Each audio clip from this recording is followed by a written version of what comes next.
For centuries, humans have been growing alongside our botanical brethren. Our histories have mixed and mingled to bring us modern medical marvels, faded folklore, and everything in between. Of course, in order to understand the plant, we have to start with its roots. I'm M. Gaddis, and this is Rooted. Hello, and welcome back to another week of Rooted. This week, we're diving into an aquatic plant that's as adorable as it is mysterious, Marimo. For those of you who might not have spent the last 5 years screaming about how cute these little guys look in hats, Marimo is a kind of algae that naturally grows in a ball. It's by far the cutest aquatic plant, and I simply refuse to entertain any arguments to the contrary.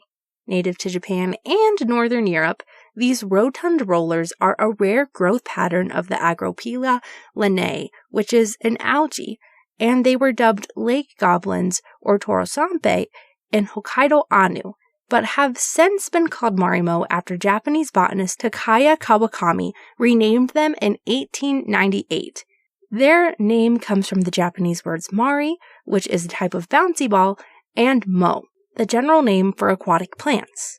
One of my favorite things about these little cuties is that they grow in colonies, which means that there are just huge patches of these little families of balls just rolling around on the bottoms of lakes. When I have bad days, sometimes I just watch time lapses of them rolling around, having the time of their lives down there.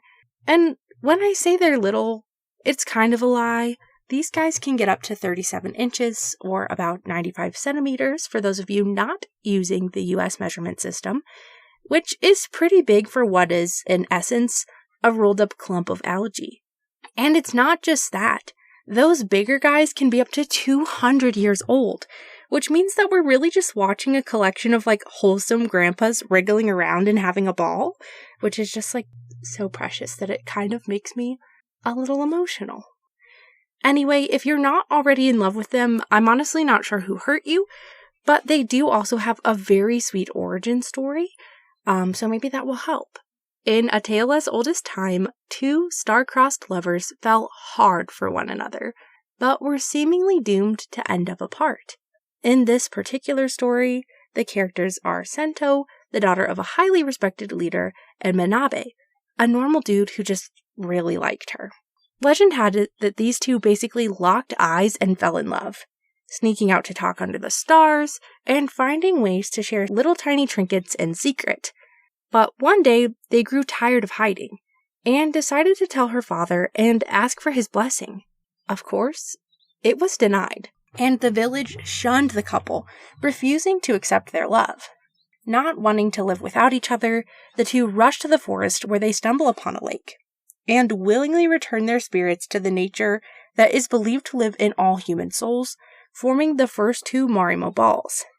While that might be how they got their start, it's their unique conditions that have helped them to continue growing. Marimo requires cooler, fresh water with very limited movement to really thrive. They form their shape in nature by basically doing what can only be described as a little dance.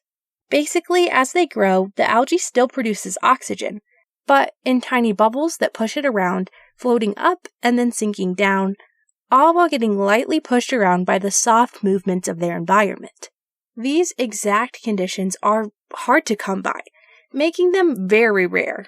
They are most commonly found in Japan and Iceland, with Hokkaido being their biggest protector and celebrator.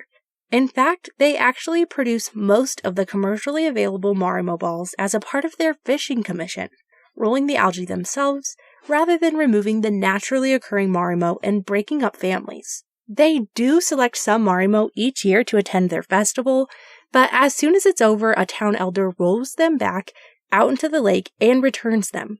It's so cute, and honestly, I just kind of feel like we all have to go now, right? We can't just not go to the Moss Ball Festival. In the meantime, we can all daydream about visiting Hokkaido with our very own Marimo pets. You can find them at most fish stores and online, and they require very little care. They don't need a ton of light, and short of just keeping the water fairly clean and rolling them occasionally, they really prefer to just kind of hang out with you. Some people even dress them up in silly little hats, and my heart has honestly never known more joy. Those photos will, of course, be on our social media. That's really all I've got for this week. If you need me, I'll be somewhere crying about algae. See you next time. Until next time, be kind to yourselves, be kind to the earth, and just like a plant, drink your water. If you liked the show, please subscribe and consider leaving us a review on Spotify, Apple Podcasts, or anywhere else you listen. You can also find us on Facebook and Instagram at rooted.pod. We're finally updating regularly on YouTube at rooted.podcast, and you can check out our website, rootedpod.com, for transcripts, updates, merch, and so much more. The show is written, produced, and hosted by me. I'm Grebner Gaddis, edited by Kat Friend of Friend Diagram, and our theme music was written and produced by Eric Cluxon. Rooted is a Henbane Media LLC production.